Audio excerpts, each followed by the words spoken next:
Hello বন্ধুরা, good morning. আশা করি তোমরা সবাই খুব ভালো আছো। আমিও খুব ভালো আছি। অর্পিতা ডেইলি লাইফস্টাইলের নতুন একটা ব্লগে তোমাদেরকে অনেক অনেক স্বাগত। দেখো, সকালবেলা ঘুম থেকে উঠেই তোরসা আজকে কী শুরু করেছে। সকালবেলা যখন ওকে ফ্রেশ করে টিপ পরিয়ে দিয়েছি, ঠিক তখনই পাউডার নিয়ে নিজের সারা গায়ে মাথায় কোনো জায়গায় মাখতে বাকি রাখেনি। তোরসার জন্য তো কোনো সময়ই কোটোতে পাউডার রাখার উপায় নেই, কারণ ও সারা গায়ে মেখে বলবে ভূত হয়েছি আর নষ্ট করবে। সে কারণে সবসময় অল্প অল্প করেই পাউডার ঢালা হয়, যাতে 2 থেকে 3 বার হয়। তারপরেও তোরসা এই ঘটনায় ঘটায়। হাজব্যান্ড এসেছিল মাত্র 2 দিনের জন্য বাড়িতে।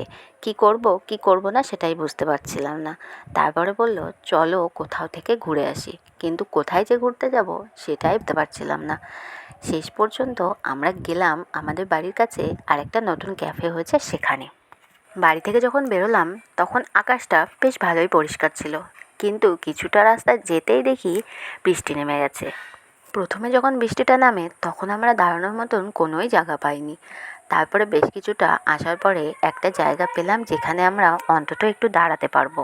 এমনিতে আমরা ভিজলে খুব একটা সমস্যা নেই, কিন্তু তোরসা তো ছোট, বাচ্চাদের এই বর্ষার বৃষ্টিতে ভিজলে ঠান্ডা তো লাগবেই লাগবে।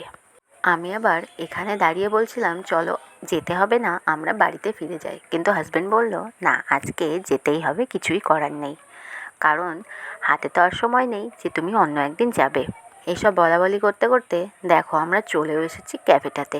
খুব ভালো করে ঘুরে ঘুরে ক্যাফেটার ভিডিও বানানো হয়নি যে তোমাদের সাথে শেয়ার করব। আর কি খাওয়া দাওয়া করেছি সেটার ভিডিও করিনি। আসলে অনেক দিন পরে হাজব্যান্ড বাড়িতে এসেছে, নিজেদের মতন একটু সময় কাটাতেই চেয়েছিলাম, সেই কারণে ভিডিও করিনি। খাওয়া দাওয়ার পরে তোরসা বাইরে এরকম লাইট আর গান হচ্ছিল দেখে ওর কিন্তু বেশ নাচতে ইচ্ছা করছিল। আমাকে বারবার বলছে মাম্মাম চলো আমি একটুখানি নাচ করব। ওর কথা না শুনে আমার কি কোনো উপায় আছে? তাই আমিও বেরোলাম ওর সঙ্গে, একটু ও নাচ করবে সেই জন্য। তারপরে দেখো একটুখানি ভিডিও বাইরের থেকে আমি করেছিলাম। ক্যাফেটা বেশ সুন্দর। আমি সাধারণত সেরকম কোনো ক্যাফেতে কখনোই ঘুরতে যাইনি। এবার সেকেন্ড টাইম আমি ক্যাফেতে ঘুরতে গেলাম। এর আগে যখন শীতকালে এসেছিলাম তখন একবার গেছিলাম, সেটা ছিল অন্য একটা ক্যাফে, আর এবার অন্য একটা ক্যাফে। আমাদের ক্যাফেতে আসার কারণ ছিল অনেক দিন পর যেহেতু হাজব্যান্ড বাড়িতে আসে, তাই নিজেদের মতন করে একটু সময় কাটানো, সেই কারণেই আমরা ক্যাফেতে এসেছিলাম। আর সেরকম তোরসার বাবা বাড়িতে নেই বলে আমাদের ঘোরাও হয় না। এখন এসছে, ওরও তো একটু ঘুরতে মন চায়, তাই ভাবলাম ঘুরেই আসি।